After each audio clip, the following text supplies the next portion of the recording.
Om Swastiastu. Pada video ini Ibu akan menjelaskan tentang desain fundamental, yaitu hal yang sangat mendasar dalam pembuatan sebuah desain.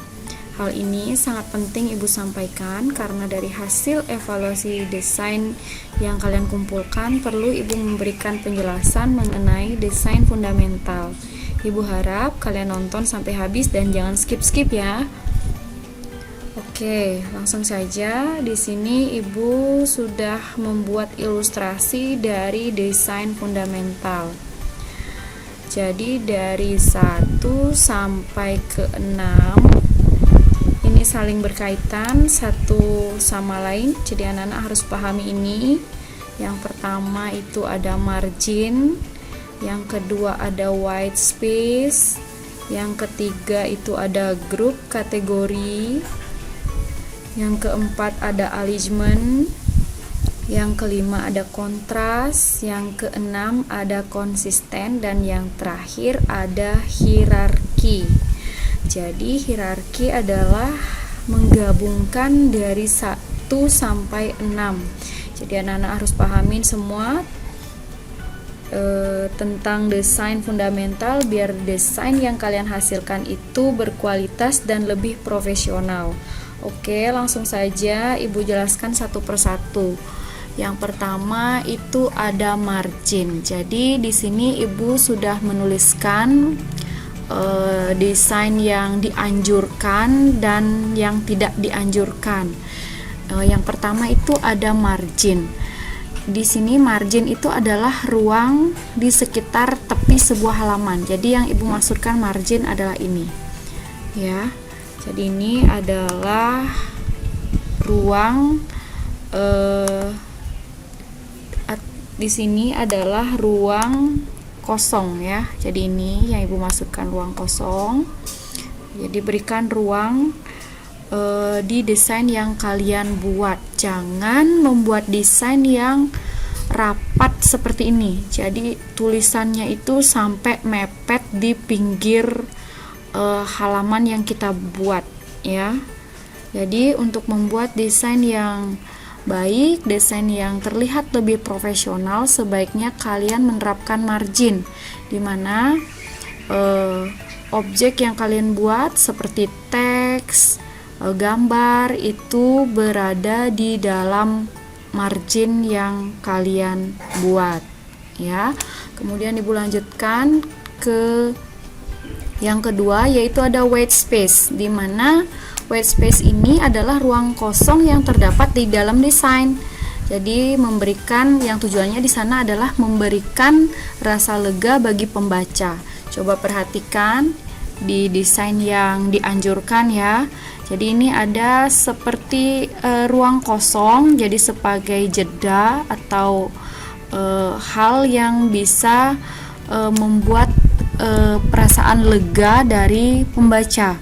Nah, kalau di sini coba perhatikan, ini desainnya antara tulisan satu dengan yang lain, baik gambar itu tidak ada jeda, tidak ada ruang kosong.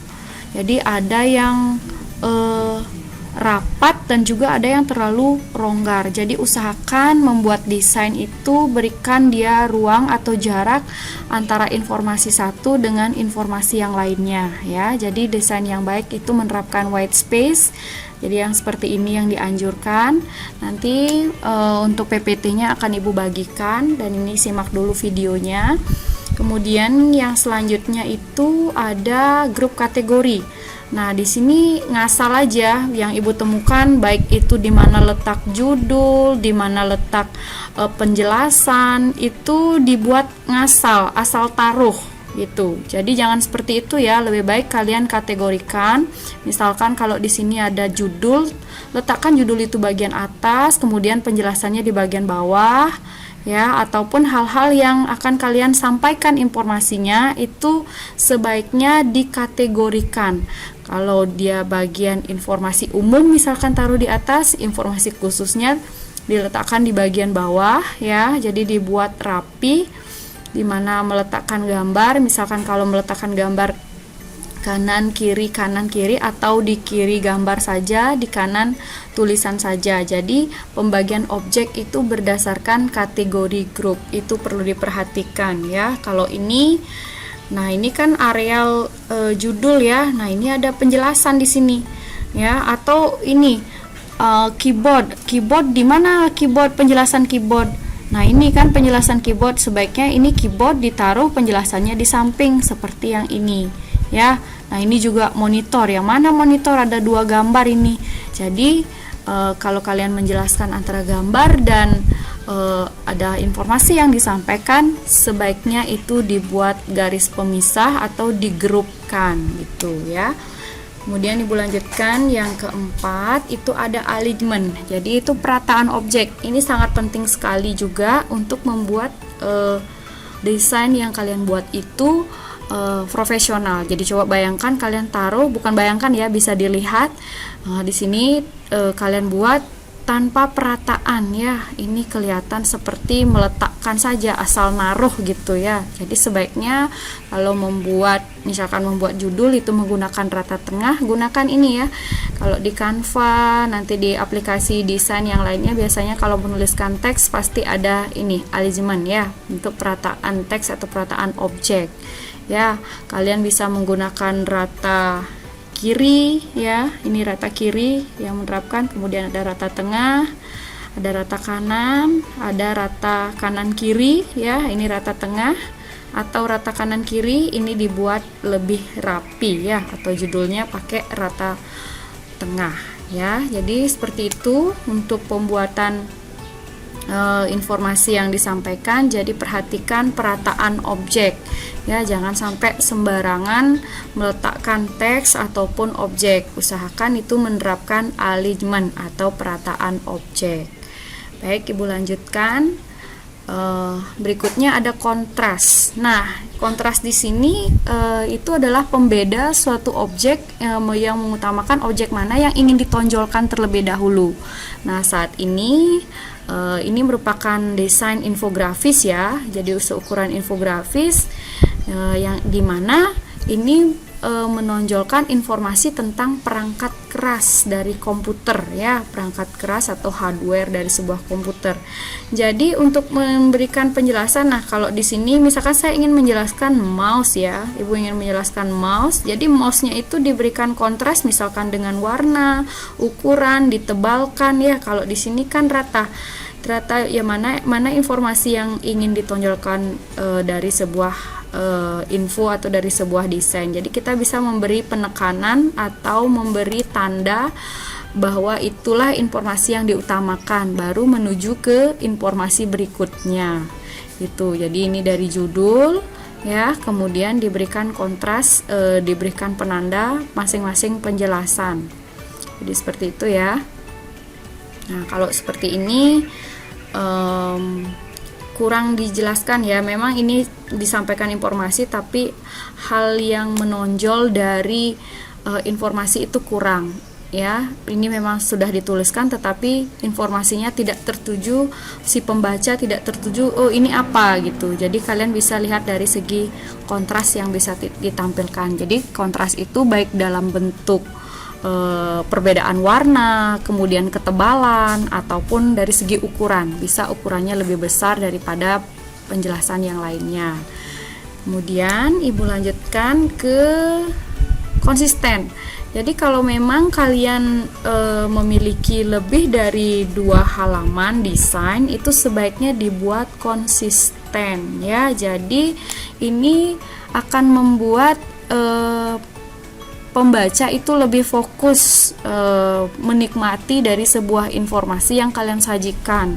Nah kalau ini misalkan di bagian 1 ini yang dianjurkan, nah ini yang berubah-ubah ya, desain satunya seperti ini, desain keduanya seperti ini. Jadi itu juga bisa mengalihkan fokus daripada si pembaca informasi ya. Sebaiknya kalian membuat desain kalau memang itu satu informasinya dan informasinya itu berlanjut, sebaiknya desain yang kalian gunakan atau warna yang kalian mainkan, font yang kalian gunakan itu sama antara desain satu dengan desain selanjutnya gitu ya. Kemudian selanjutnya itu ada hierarki. Nah, ini juga sangat penting sekali karena ini gabungan dari semuanya ya. Jadi harus menampilkan fokus yang lebih penting. Baru kemudian yang bukan tidak penting sih, artinya ke yang penting berikutnya gitu ya. Jadi misalkan kalau judul ini informasi tentang apa sih gitu. Jadi harus dibuat lebih besar ya. Jangan sama semua, rata semua. Ya.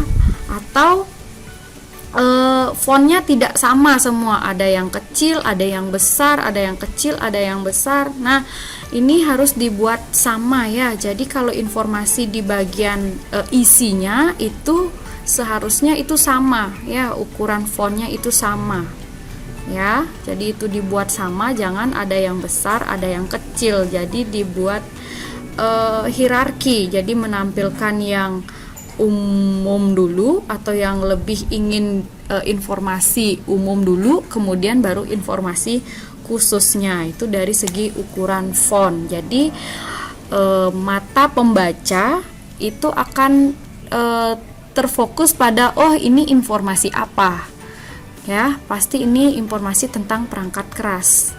Kemudian langkah selanjutnya mata tertuju kepada gambar. Oh, gambar apa ini? Maka akan di sampingnya sudah dijelaskan mouse. Ya, begitu juga informasi berikutnya.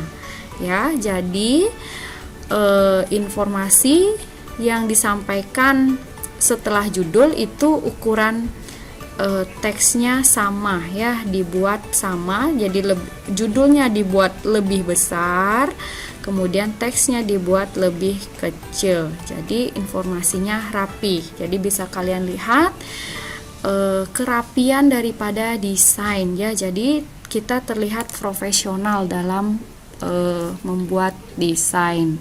Nah, dari hal ini penting Ibu sampaikan karena dari hasil desain yang kalian buat itu ada yang belum menerapkan desain fundamental. Nah, oleh sebab itu coba kalian amati kembali desain-desain yang pernah kalian buat, karena seterusnya mungkin kalian akan mendapatkan tugas dari guru-guru atau mendapatkan project desain, itu kalian bisa menerapkan ini ya. Jadi ini hal-hal yang sangat mendasar dalam membuat desain. Jadi dasar atau teorinya yang harus kalian pegang, yang harus kalian praktekkan untuk kalian implementasikan dalam pembuatan desain agar menjadi lebih baik dan profesional. Ya, itu saja yang ingin Ibu sampaikan dalam video kali ini. Semoga bermanfaat dan silahkan diperbaiki desain kalian berdasarkan informasi baru yang telah Ibu sampaikan. Selanjutnya, terima kasih.